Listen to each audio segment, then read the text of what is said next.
माननीय राजसाहेबांची एक सभा नुकतीच कणकवलीला झाली. आता 10 तारखेला पुण्याला सभा आहे.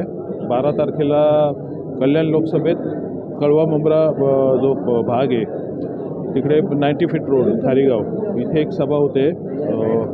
आणि 17 तारखेला खूप महत्त्वाची सभा आहे माननीय मोदी साहेबांबरोबर शिवाजी पार्कात होते. आणि त्या सर्व गोष्टींच्या नियोजनासाठी आम्ही आज इथे बैठक घेतल्या होत्या. मला वाटतं 17 तारखेची सभा शेवटची असेल ती या निवडणुकीची. आपण कशी तयारी केली आहे या सभेच्या बाबतीत? नाही, माननीय राजसाहेबांची सभा असल्या की आमचा एक फॉर्मॅट ठरलेला असतो. त्यामुळे तयारी बोलण्यापेक्षा एक आढावा घेऊन आम्ही आमच्या कामाला निघत असतो. परंतु यावेळेस परिस्थिती अशी आहे की आम्ही महायुतीसाठी काम करतो आहे, मोदी साहेबांसाठी काम करतो आहे. त्यामुळे इतर पक्षांची आम्हाला साथ मिळते आणि ती सभा नक्कीच खूप जोरात होईल. 12 तारखेची सभा कुठं होणार आहे काय?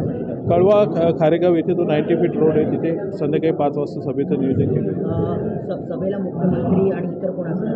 मुख्यमंत्री साहेब अपेक्षित आहेत. आता त्यांचा कार्यक्रम अजून आम्हाला काही समजलं नाही, परंतु मुख्यमंत्री साहेब पण असतील बहुधा. आणि आता राजसाहेबांची नाही, कसं हे निवडणुकीच्या दृष्टीने पाहतोय आम्ही जे चाललंय ते.